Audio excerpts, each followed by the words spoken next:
নমস্কার। আজ আমি আপনাদের সাথে অনুষ্ঠান বাড়ির পটল চিংড়ি রান্নার রেসিপিটা শেয়ার করব। তো চলুন, প্রথমে দেখুন চিংড়ি মাছ নিয়েছিলাম, অন্যদিকে পটলগুলোকে হালকা করে ভেজে নিলাম। আবার কড়াইয়ে অল্প করে তেল দিয়ে তার মধ্যে ভেজে নিলাম আলুগুলোকে হালকা সেদ্ধ হয়ে যাবে সেরকমভাবেই ভাজবো। আর তার মধ্যে অ্যাড করব নুন আর হলুদ দিয়ে আলুগুলোকে ভালো করে ভেজে নিয়ে সেই ভাজা পটলগুলোর সাথে রেখে দেব এবং সেই তেলেই ভেজে নেব চিংড়িগুলোকে।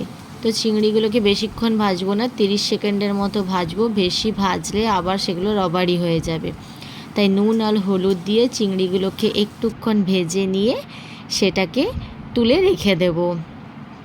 তো দেখুন, ওই একই জায়গাতেই সবগুলোকে রেখে দিয়ে ওই তেলের মধ্যে দিয়ে দিলাম পেঁয়াজটাকে ভেজে নিলাম আর দেব এলাচ, লবঙ্গ, দারুচিনি।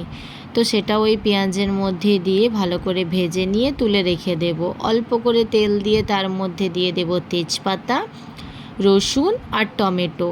তো সেটাকে ভালো করে ভেজে নিয়ে ওই পেঁয়াজ ভাজাগুলোকে অ্যাড করে দেব এবং তার মধ্যে অ্যাড করব নুন এবং ভালো করে সেইগুলো একটু ভাজা হয়ে গেলে মশলাটাকে দিয়ে দেব। তো দেখো, আমি এখানে নিয়েছি হলুদ গুঁড়ো, জিরে গুঁড়ো, নুন, ভালো জল দিয়ে সেটাকে মিক্সড করে নিয়ে দিয়ে দিলাম। আর অন্যদিকে দেখো, একটা স্পেশাল মশলা বানিয়ে নিলাম। সেটা কি, আদা, পোস্ত আর নিয়েছিলাম নারকেল চূড়। তো আপনারা কাঁচা নারকেলও নিতে পারেন। তো ওটাকে ভালো করে পেস্ট করে নিয়ে ওই মশলার সঙ্গে একদম দিয়ে সবগুলোকে কষিয়ে দিলাম। এইবারে দিয়ে দিলাম চিংড়ি, পটল, আলুগুলোকে। তারপরে বারে মাখাচাকা করে নিয়ে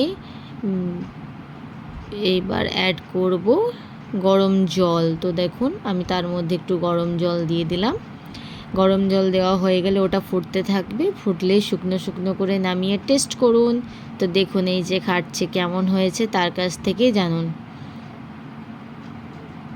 রিয়াকশান দেখে কি মনে হলো বলুন তো সকলে। যাই হোক, তো আমি এবার গরম নামিয়ে নেব পটল চিংড়ি।